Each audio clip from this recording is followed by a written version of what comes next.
bonjour. Alors vous le voyez, le chemin critique est étroit.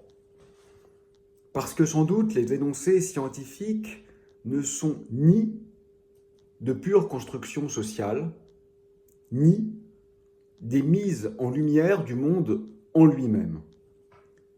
Ils ne sont ni la simple expression des souhaits ou des désirs des chercheurs, ni la présentation objective de la vérité de l'univers. Ils sont, je crois, c'est ce à quoi je vous propose de réfléchir, des constructions sous contrainte. Le choix des manières de composer avec le réel nous revient. Il est contractuel et humain. Mais, au sein de ce choix contingent, les réponses que le réel ou ce qui en tient lieu prodigue sont, quant à elles, essentiellement universelles et objectives. Pour le dire très simplement, il y a peut-être une infinité de rapports différents au réel, entre lesquels il est impossible de trancher. Nous choisissons les genres pertinents. Mais lorsque le genre est fixé, alors effectivement, la réponse est, dans une large mesure, non ambiguë. Je voudrais donc référer à un autre philosophe des sciences, peut-être moins consensuel que les précédents, plus critiqué, Paul Feyerabend. Lui aussi, né au début du XXe siècle et mort à la fin du XXe siècle. C'est un philosophe d'origine autrichienne, mais ayant essentiellement travaillé aux États-Unis. Alors, l'un de ses livres essentiels se nomme « Contre la méthode ». Tout est dans le titre. Je crois que le sous-titre est « Pour une théorie anarchiste de la connaissance ». Tout est aussi dans le sous-titre. Bon, Feyerabend va batailler contre l'épistémologie, en particulier poppérienne.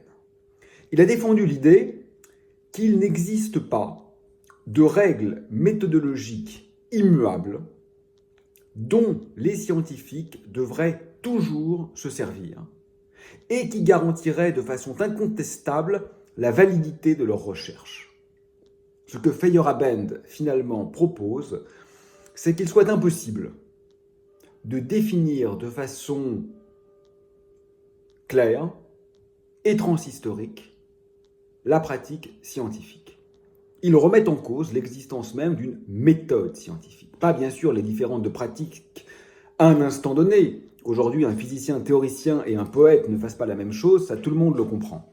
Mais l'existence de régulateurs universels quant à la méthode est ici questionnée.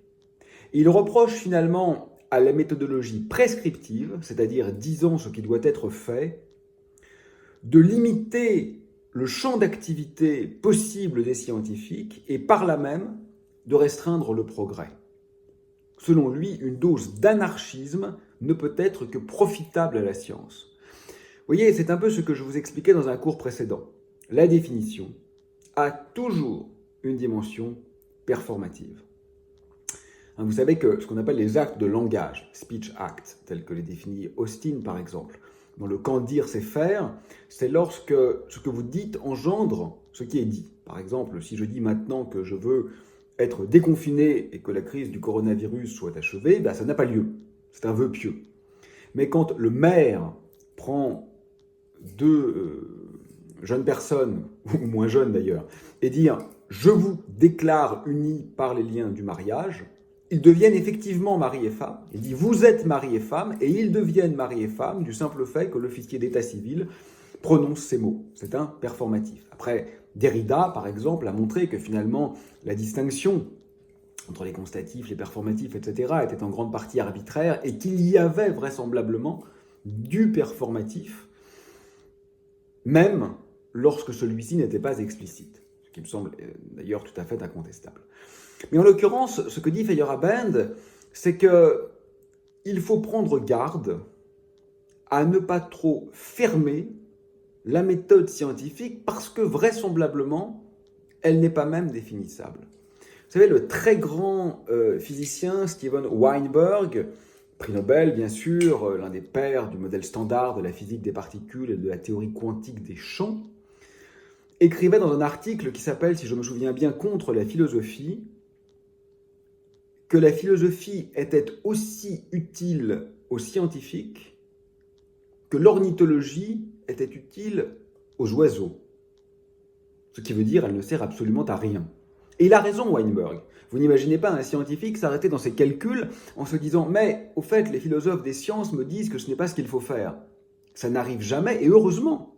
Vous imaginez un artiste s'interrompre dans sa toile parce qu'il se dirait « Oh, je viens de lire un traité d'esthétique qui m'interdit de poursuivre ce geste ?» Ça n'arrivera jamais, et heureusement. Mais il oublie, Weinberg, que la philosophie des sciences, ce n'est évidemment pas que cela, ce n'est pas principalement cela.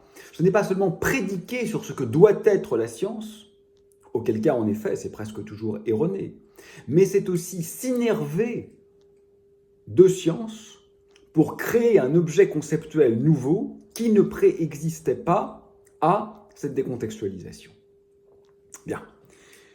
Donc, Feyerabend, qui est assez proche d'ailleurs de Lakatos, qui est un autre grand épistémologue sur lequel je reviendrai peut-être si j'ai le temps, va proposer une vision relativement anarchique, anarché, pensez au sens étymologique du terme, lisez Proudhon, mais même avant lui, ça veut dire sans principe unique régulateur. Bien. Et il considère que la philosophie ne pourra jamais parvenir à une description intégrale de la science, ni même à déterminer un type de geste qui permettrait de différencier de façon non équivoque les produits de la science et les produits des non-sciences, en particulier des mythes. Vous voyez, je nous posais cette question il y a quelques cours. La science contemporaine est-elle un nouveau mythe ? Pour Feyerabend, on ne pourra jamais savoir. Il n'y a pas de frontière claire entre la science et le mythe. Il y a bien sûr des énoncés qui ne se valent pas, évidemment. Il y a des énoncés corrects, des énoncés incorrects. Il y a des propositions qui sont mort-nées, d'autres qui sont appelées à un grand destin. Mais la question ne peut pas être de trouver une méthodologie universelle qui permette de savoir quand nous sommes dans la science et dans la non-science. Il y a bien sûr des pratiques. Il faut être subtil là, parce que certains se disent peut-être mais il remet en cause la méthode scientifique. Oui, la méthode scientifique n'existe pas, ça c'est un fait. En revanche, il y a effectivement à un instant donné de l'histoire, dans une sous-communauté très particulière de l'ensemble des scientifiques, des types de gestes qui sont plus ou moins bienvenus, plus ou moins acceptés, plus ou moins fructueux. Et là, bien sûr, les pairs en tiennent compte. Ça, c'est vrai. C'est tout à fait indéniable, mais ça relève, si vous voulez, davantage de la porosité sociologique, me semble-t-il, que de la définition ontologique.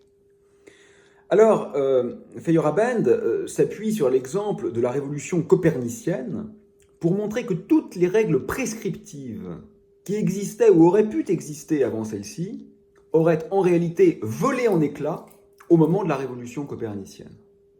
Et là, il n'a pas tort, au sens où la plupart des révolutions scientifiques ne sont pas seulement des révolutions quant à ce qui est dit, mais aussi des révolutions quant à la manière de dire. C'est-à-dire que les schèmes discursifs se renouvellent en même temps ou concomitamment à l'énoncé même du discours. Peut-être qu'on pourrait dire que le signifié et le signifiant sont profondément emboîtés dans le changement paradigmatique. Et il va même jusqu'à affirmer que l'application de règles aurait empêché les révolutions et aurait donc joué à contre le progrès scientifique au sens où je l'ai restreint tout à l'heure. Alors Feyerabend a aussi en ligne de mire les critères traditionnels d'évaluation des théories scientifiques et en particulier celui de la compatibilité. Et il considère effectivement que l'impératif de compatibilité des nouvelles théories avec les anciennes, qui est un peu un lieu commun, n'est-ce pas, de philosophie des sciences, donnerait un avantage déraisonnable aux théories déjà instituées et dominantes en termes de rapport de force. Pour lui, il faut également critiquer le falsificationnisme de Popper. Il objectera qu'aucune théorie intéressante n'a jamais été en accord avec tous les faits. Et là encore, je crois qu'il n'a pas tort. Alors, Feyerabend est un peu compliqué à lire parce que je pense qu'il ne connaissait pas très bien la science. Et donc, quand on le lit en particulier dans un bel ouvrage qui s'appelle « La science en tant qu'art », c'est un peu agaçant pour un scientifique parce qu'on voit toutes les faiblesses et les raccourcis de son argumentation. Et il prend comme exemple, pour étayer son argument, la renormalisation en théorie quantique des champs. C'est assez curieux parce que je ne suis pas sûr qu'il savait très bien ce que ça voulait dire. Je crois qu'on pourrait prendre des exemples beaucoup plus simples. Mais bon, Feyerabend prend l'exemple de la renormalisation et explique que cette procédure, qui conduit à de très bons résultats, aurait été abandonnée dès le départ si on en était resté à une vision poppérienne. Alors c'est quoi? Je vous explique un peu ce que c'est que cette affaire. Comme je l'ai expliqué plusieurs fois, quand on fait des calculs en physique des particules, on trouve très souvent des résultats infinis. Alors un résultat infini, ce que ça signifie, ce n'est pas que le réel est dans un état pathologique. Le monde se porte très bien sans la théorie des champs. Ce que ça signifie, c'est que notre modèle ne fonctionne plus.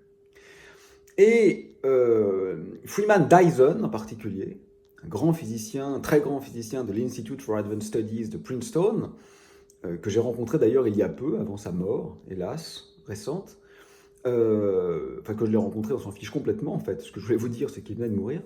Et donc Dyson a inventé une technique dite de renormalisation, qui fait qu'on va redéfinir les entités physiques en intégrant essentiellement à l'intérieur tout ce qui les rendait infinis. Par exemple, un électron, en théorie des champs, c'est l'électron nu, plus l'électron qui émet un photon qu'il réabsorbe, plus l'électron qui émet un photon qui lui-même crée un électron et un positon qui refait un photon qui se réabsorbe, et ainsi de suite. Et quand on somme tout ça, ça fait l'infini. Et cet infini, Dyson dit, c'est ça l'électron vrai, c'est l'électron habillé. Bon. Alors mathématiquement, c'est une horreur ce truc-là.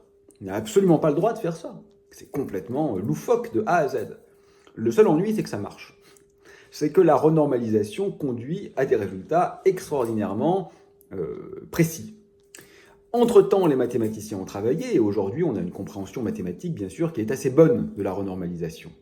Mais ce que laisse entendre Feyerabend, c'est que si on avait a priori utilisé les critères de scientificité, on aurait vraisemblablement conclu que la renormalisation ne souscrivait pas à ces critères, et nous n'aurions pas exploré cette voie qui est pourtant devenue l'une des plus importantes dans l'exploration du monde subatomique. Voilà.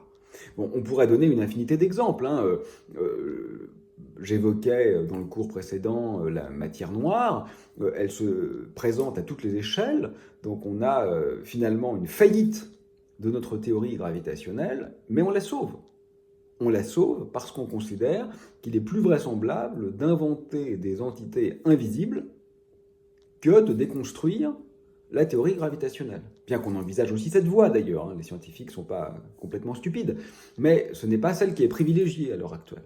Bon.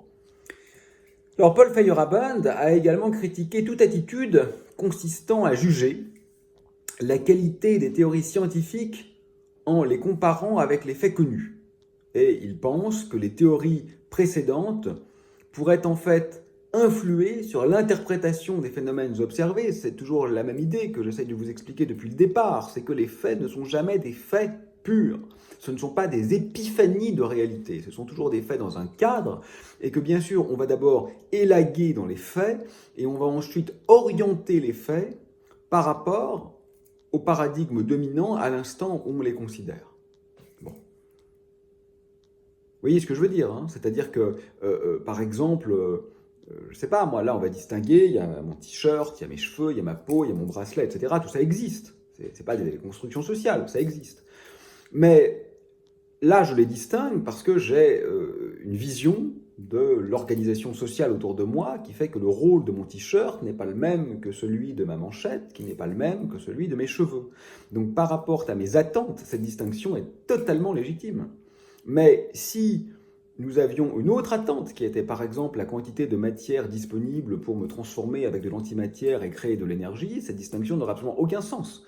Ce qui m'apparaît comme un fait, c'est-à-dire la disjonction presque ontologique entre cet objet Touareg que j'ai à mon poignet et le cœur de ma personne, n'est une distinction ontologique que par rapport à un paradigme qui, bien sûr, lui donne valeur, mais pas par rapport à un autre type d'attente pour lesquelles cette distinction porterait en réalité à confusion et pourrait laisser entendre qu'il y a une sorte d'essence fondamentalement différente en termes atomiques entre cet objet et celui-là. Il n'y en a pas. Il n'y en a pas. Enfin, en termes d'atomes encore un peu, mais en termes de quarks et de gluons, il n'y en a pas du tout. C'est les mêmes quarks et gluons là et là. Il n'y a aucune différence, absolument aucune.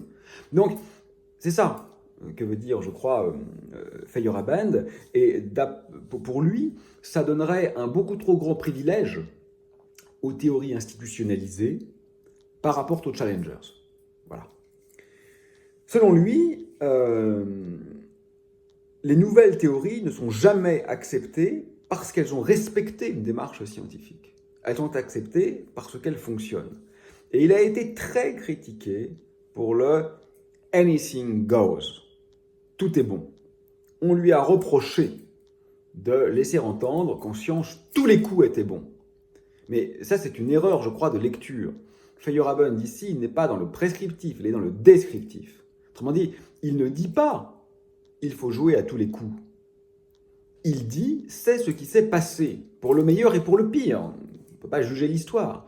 Le fait est que ce qui va permettre à une nouvelle théorie de s'imposer, bien sûr, c'est qu'elle fonctionne, c'est qu'elle soit intelligente, c'est qu'elle soit meilleure que la précédente. Oui, ça, bien sûr. Mais il y a beaucoup de théories dans ce cas-là.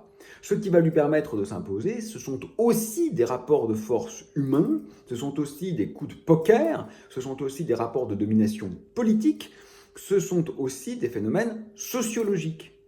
Et ce sont aussi des astuces, des ruses, des phénomènes sur lesquels on va insister et d'autres au contraire qu'on va passer sous silence. Et parfois même des triches, ce qui bien sûr n'est pas recommandable. Je ne recommanderais jamais à un de mes doctorants en physique de tricher, c'est inenvisageable. Mais ça s'est fait dans l'histoire. Parfois pour le pire et parfois pour le meilleur, c'est-à-dire pour permettre à une théorie d'émerger. Donc on ne peut pas, bien sûr, en faire un geste recommandable. C'est pas possible. Mais il est intéressant de constater qu'effectivement, plus d'une fois, tous les coups ont été permis. Et Feyerabend dit que la science peut être finalement considérée comme anarchiste par essence. Et c'est un décalage assez intéressant par rapport à l'image d'Épinal. Voilà.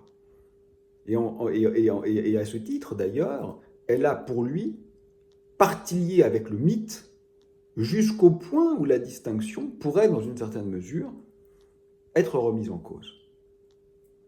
Alors, il sera aussi un fervent opposant du scientisme, et il considérait que la science pouvait devenir parfois une idéologie répressive, après avoir été un mouvement initialement libérateur. Bon, c'est pas complètement faux, hein. Je veux dire, moi je crois que dans mon domaine, en physique, on a, je sais pas, une vingtaine, un peu plus d'allocations ministérielles par an pour faire des doctorats de physique. Je parle que de physique fondamentale, hein. La physique appliquée à plein de bourses par les entreprises. Mais vraiment, en physique fondamentale, on a une vingtaine d'allocations par an. Je crois, à ma connaissance, qu'en philosophie, il y en a une demi par an. Donc, vous voyez, le message quand même sociétal est clair. C'est la science est utile, la philosophie, c'est un passe-temps. Ça peut être quand même problématique. En tous les cas, ça mériterait sans doute, effectivement, d'être interrogé. Mais alors, ça devient aussi compliqué, Feyerabend. Et là, je crois qu'il ne faut pas non plus masquer les paradoxes de cette pensée. C'est qu'il considère finalement que dans une société libre, toutes les traditions devraient avoir les mêmes droits et le même accès au pouvoir.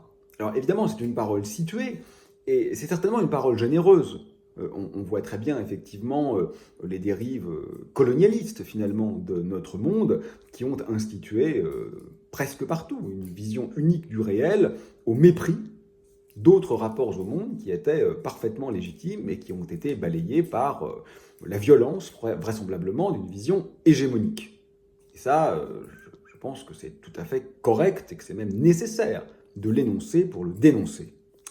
Mais pour Feyerabend, il y a aussi finalement l'idée que les parents devraient avoir essentiellement le droit, si je l'ai bien compris, de déterminer le contexte idéologique de l'éducation de leurs enfants, au lieu de n'avoir que les options définies par la science. Alors ça, c'est compliqué quand même. C'est compliqué à plus d'un titre, parce que d'abord, dire que les parents devraient avoir le choix, ça pose problème. L'école, c'est aussi précisément le lieu où l'on vous prodigue un enseignement qui précisément vous permet d'accéder à un autre savoir que celui du carcan familial qui, dans certains cas, est tout à fait extraordinaire, mais qui, dans d'autres cas, est absolument dramatique. Et donc, précisément, la visée, me semble-t-il, de l'université, c'est presque son sens, mais aussi de l'enseignement élémentaire, c'est justement de vous offrir un carcan qui ne soit pas nécessairement celui de vos origines, mais qui soit une sorte de socle commun de connaissances. Et après, quand il parle des seules options limitées par la science, là encore, on comprend très bien qu'il y a quelque chose de généreux dans cette idée, et à mon sens, de défendable dans cette idée. La science n'est pas le monde. Mais qu'est-ce qu'on fait dans les cas réels ? C'est-à-dire que regardez par exemple aux États-Unis, vous savez que le créationnisme est en pleine recrudescence, et vous savez qu'aujourd'hui un très grand nombre d'Américains croient au créationnisme, qui est une théorie qui stipule que l'évolution entre les espèces n'existe pas, que le darwinisme est faux, que Dieu a créé les espèces telles qu'elles sont. Je ne parle pas du tout des croyants en général, pour lesquels je n'ai pas l'embryon d'un début d'once de mépris. Je parle vraiment du créationnisme dur et naïf, qui n'a rien à voir avec la foi. Eh bien, ce créationnisme-là, aujourd'hui, se développe aux États-Unis. Je crois qu'il y a même des États où il est enseigné comme une théorie concurrente au darwinisme. Et là, évidemment, ça devient compliqué, parce que jusqu'où peut-on considérer que le simple fait que ce soit une idée populaire lui confère la même valeur épistémique qu'une autre idée populaire qui est le darwinisme. Alors que bien évidemment, du point de vue scientifique, le créationnisme est une aberration absolue. Il n'y a absolument rien qui puisse le corroborer dans la nature, enfin dans l'observation scientifique de la nature.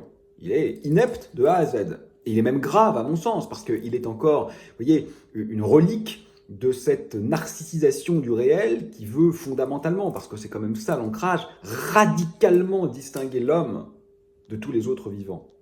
Ce qui est scientifiquement faux, bien sûr. Nous sommes un des grands singes. Et ceci ne dévalue absolument pas l'homme, et ceci ne dévalue absolument pas la pensée religieuse. C'est pas le problème, c'est pas la question. Et donc, la posture de Feyerabend, qui est de dire les parents doivent pouvoir décider de l'enseignement et il faut s'extraire de l'hégémonie de la science, elle est bien sûr libératrice, c'est vrai, mais elle est aussi dangereuse. Dans un temps où des visions alternatives fondées non pas sur un désir d'enrichissement du réel, mais vraisemblablement sur la reproduction à l'identique et même souvent dégénérée en réalité de croyances possiblement dangereuses à l'échelle globale, pose question. Voilà. On est en pleine épidémie sanitaire aujourd'hui. Faut-il effectivement laisser chacun décider de se vacciner ou non ? Ben ça, c'est dramatique. Parce que bien sûr, si on fait ça, le vaccin ne marche pas. Puisque ce seuil de 1-1 sur R0, où R0 est le nombre de personnes contaminées par personne atteinte, doit être atteint pour que la vaccination fonctionne. Donc, que faire si on laisse le choix individuel supplanter la politique du commun, qui, en l'occurrence, est effectivement fondée sur une vision scientifique des effets. Donc là, nous n'avons pas d'autre choix que d'être subtils. Je vous le répète à chaque cours. Mais vous voyez que les écueils sont nombreux. Et moi, ce qui m'intéresse, c'est de vous faire douter. C'est-à-dire que si vous aviez une vision radicalement du type « chacun fait ce qu'il veut », vous voyez que c'est très dangereux. Si vous aviez une vision radicalement du type « il faut tout décider par la science », je crois que c'est très dangereux aussi, en réalité. Et donc, il faut cheminer entre Charybde et Scylla. Mais je crois quand même qu'il est intéressant de garder au moins de Feyerabend, d'abord, l'idée d'une homologie entre la science et les beaux-arts, qui ne me semble pas du tout aberrante, mais surtout l'idée que la science est complexe, mouvante, diffuse, que tenter de la décrire à partir d'un principe simple et clair est vraisemblablement non seulement illusoire, mais dangereux. Là, c'est pas Feyerabend qui parle, c'est moi. La science, je crois que c'est justement un champ qui est constamment en train de jouer avec ses propres linéaments. De même d'ailleurs que l'art. Vous savez bien que les ready-made de Duchamp, que le quatuor à cordes en fa dièse mineur numéro 2 de Webern, que les toiles de Mondrian, que la tonalité de Schoenberg, etc., n'auraient vraisemblablement pas satisfait aux critères définitoires de l'art du siècle les précédents. Donc tous les champs disciplinaires se redéfinissent de l'intérieur. Et heureusement. Et heureusement. Mais jusqu'où cette redéfinition est-elle ou a-t-elle vocation à demeurer indépendante de méta-régulateurs? La science est plus diversifiée que ce que les tentatives de définition simple laissent entendre. Je vous ai parlé longuement des différents domaines scientifiques, mais prenons même un seul champ de recherche, très restreint, même pas la physique, juste la cosmologie physique, mon domaine. L'étude de l'univers par les moyens, disons, des mathématiques et des télescopes. Et prenons cette cosmologie physique à un instant donné, en 2020. Mais là encore, soyez certains que la manière de considérer la cosmologie physique à Princeton et à Stanford n'est pas du tout la même. N'est pas du tout la même. Par exemple, et j'y reviendrai, j'espère, dans un des derniers cours, la légitimité du multivers n'est pas du tout la même, suivant que vous êtes sur la côte est ou sur la côte ouest des États-Unis. Que ça plaise ou non, c'est un fait. Ce sont des gens très intelligents, enfin pas plus que nous d'ailleurs, mais enfin au moins aussi intelligents que nous, aussi bien formés que nous, et pourtant, ils n'ont pas les mêmes attentes quant aux gestes scientifiques.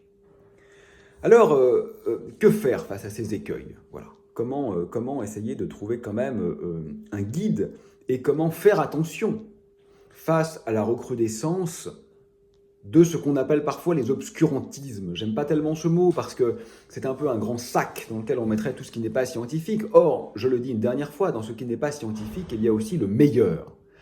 Mais il y a aussi le pire. Voilà. Donc comment avancer finalement avec ces difficultés? Bon, je crois qu'on peut suivre la proposition du philosophe Jacques Derrida, qui dans un très beau petit livre qui s'appelle « L'université sans condition », fait un peu face à cette question et considère que l'école, l'université, sont vraisemblablement les lieux où toutes les questions, même les plus apparemment scandaleuses, doivent pouvoir être posées. Ça ne signifie pas que toutes les réponses peuvent être données. Tout est là, en fait. On peut poser toutes les questions. Mais on ne peut pas donner toutes les réponses. Certaines réponses sont bien évidemment meilleures que d'autres.